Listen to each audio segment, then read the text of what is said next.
Welcome to the Mobile Home Park Mastery Podcast, where you will learn how to identify, evaluate, negotiate, perform due diligence on, finance, turn around, and operate mobile home parks.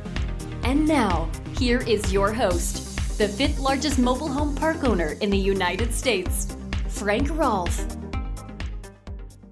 Phineas T. Barnum, the founder of Barnum and Bailey Circus, a famous showman from the 19th century, once said, "Any press is good press." But clearly, Phineas Barnum had never been to Austin and had never heard of North Lamar Mobile Home Park. This is Frank Rolfe, the Mobile Home Park Mastery Podcast. We're going to talk about North Lamar, the mobile home park that has brought us more bad publicity, unfair bad publicity, and just generally bad information and bad thought than perhaps any other mobile home park we've ever heard of. In 2015, we were approached about a mobile home park for sale in Austin called North Lamar. There were really only two people in buying this place, us and another group that wanted to bulldoze it and make it into a different use. You see, the land is on the highway, and it could not have been in more bad condition. It had potholes so large you couldn't really drive a car down the street, and it was carpeted in just litter. There was just junk everywhere, household trash, appliances, all forms of debris. The park had completely lost all of its sense of purpose and all pride of ownership. It could not possibly show worse than it did. As a result, no one wanted to tackle the seemingly impossible concept of bringing it back to life, other than us. We ran the numbers, looked at the location. We thought we could make the thing come back to life, but it was going to be very difficult. It would require lots of rent increases. It would require submetering water, sewer, and billing it back to the tenants. It would require instilling a pride of ownership back in the property, as well as replacing or enhancing all the common areas. So we bought it, and we paid roughly $2 million. The only reason I'll tell you the price on this is all of the media over the years has given all the prices, both what we paid for it originally and then what we just sold for it recently. So we bought the property. We immediately brought in about 20 container loads and started filling them up with trash and debris. Nobody helped us at all. Residents didn't care. City of Austin didn't care. So we cleaned up all the junk. We redid the roads. We redid the entry. We put in a new sign. We beautified everything that we owned. Bear in mind, we didn't own any of the homes at this point. We only owned the common areas. Got all that completed.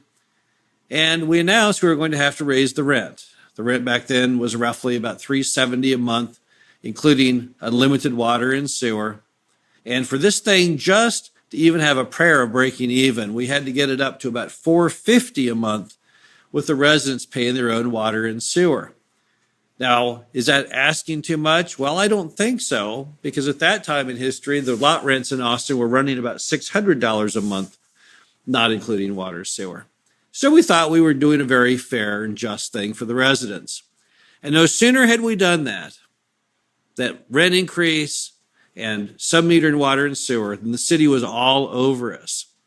Nothing but nonstop negative story after the other. People that said that we had ruined the environment for the residents, that we were bad for Austin, they should run us out of town. They couldn't get over the fact we'd raised the rent. They couldn't get over the fact that we had made the residents, for the first time ever, have to pay for their own utilities and perhaps conserve water sewer. They took nothing into account of all of the CapEx we had spent, all the good things that we had done. And it just continued on. Never-ending saga, taunted by the city councilman, the frequent appearance in the Austin Statesman newspaper. It wouldn't have mattered what we had done in North Lamar. Nothing was good enough for Austin or for the residents. But we stuck with the program, even when they hired a free legal aid attorney to try file a nuisance lawsuit against us, which was later dropped because it didn't really have any reason to exist. Even when they called us all kinds of names and other problems, we hung in there cleaning up the property, door by door, going in and painting fences, replacing fences, painting people's homes, not charging them back anything for this, of course. But still, no one was ever happy. So we made the place a nice place to live. We brought back pride of ownership.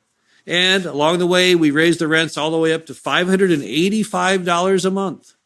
Some would say, my gosh, that seems high. Not in Austin. At this point, Austin rents are up in the $600 and $700 a month.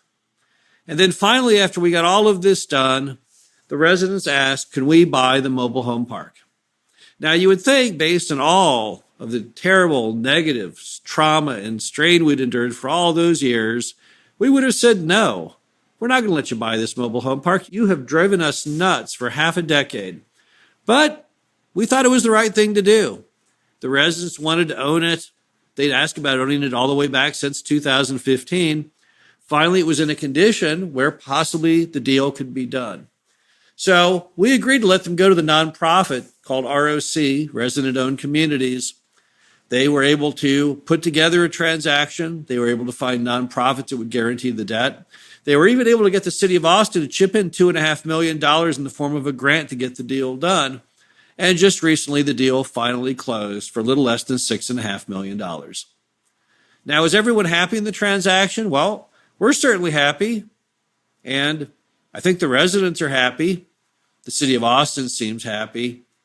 But really, what happened here in the story? Why were we subject to so much public shaming for so long? Why was North Lamar such a tough deal to do? And why did we never get any credit for our efforts? I think the big problem people do not understand, and maybe will never understand, is there's this thing in the world that's called just basic economics. 2 + 2 = 4. You can't wish and hope your way to 4 if you only have a 1 and a 2 to work with. And we had been the ones that had been the shepherds, the stewards of that park economically, in reality world. Let's face it, that mobile home park could never have been purchased by the residents if it was not for us. They could have never found a group like ROC, a nonprofit, who would have touched that deal back when it was in such poor condition. Someone had to step in and bring that thing back to life. Someone had to write big checks for all those capital improvements. Someone had to endure all the negative pressures of residents who were unhappy with paying their own water and sewer, unhappy with paying higher rents. City of Austin never did it. Under the city of Austin's watch, that park was run down to a level that it's just shameful. They should have never allowed that property to ever be in that condition, but yet they did. Under the residents' watch, they certainly never had any pride of ownership as far as fixing it up.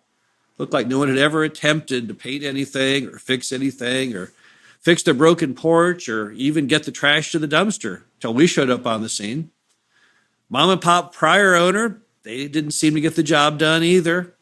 Really, nobody did. We were the ones who did all the heavy lifting. If it wasn't for us, the nonprofit would have never been able to try and find institutional debt for the property. And there would have never been any other nonprofit like the Ford Foundation or the Rockefeller Foundation that would have ever personally guaranteed the loan. And I guarantee you the city of Austin would have never contributed $2.5 million to putting the deal together if anyone on the entire city council had ever driven through the property in the old days. Now, an interesting side note to all this is, what was the first order of business after the residents bought the property? Yes, that's right. They raised the rent. They took the rent from $585 up into the $600s. Very first thing they did. Why? Well, they said they had to raise the rent to make the numbers tie together.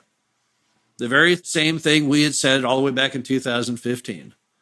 So finally, someone learned the lesson of economics, that it costs real money to make a property function. You have to raise so much in revenue to cover all of your fixed and variable costs and then service the debt. That's the realities of life. But we were criticized the entire time, basically for the one doing all the heavy lifting, all the realities of life. We did the job that the city could never do, the residents could never do, the former owner could never do. It's also worthy of note that we saved that property from being destroyed. Had it not been for us, it would most certainly have been destroyed, eradicated. The wrecking ball would have come in and everything in there, every darn trailer, every concrete pad, every piece of fencing, all torn away in a big pile of debris as it was totally razed to the ground and redeveloped into a different use. So what made North Lamar possible? What made it possible for this to be a nice place to live, offering people a high quality of life within the boundaries of Austin, Texas at an insanely low amount? Who was it that had the foresight to take a property that was on its last legs and bring it back to life? Of course, it was us. Did we ever get a thanks for it? Not a one. Even in the end, on the very final articles that have appeared or will appear in Austin media, the final headline that I saw said that Trailer Park Mogul gets owned by their tenants. So apparently, even at the end of the movie, after everything we did, never a pat on the back, never a thank you, nothing whatsoever, just continual taunting. But are we okay with that? Yes, we're okay with that. We understand basically where people come from. We all have our own political agendas. We're all trying to get our 5 minutes of fame, perhaps. We're all trying to do what we think is best for ourselves, for our careers. But it's not always fair and it's not always right. And I think anyone who ever looked at the situation of North Lamar factually would see there was only one hero in this story from beginning to the end, and that was us. Because without us, none of these events would have transpired, and the property would not today be in the ownership of the residents where they can live and future generations can live till the end of time. But it would have never happened if someone had not gone in and brought it back to life, written big checks, taken big risks, and hung in there despite endless negative publicity. This is Frank Roth, the Mobile Home Park Mastery Podcast. Hope you enjoyed this. Talk to you again soon.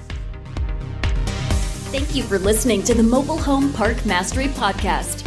Be sure to visit us at mhpmastery.com to subscribe to the show, read our show transcriptions, and access all of our great information on mobile home park investing.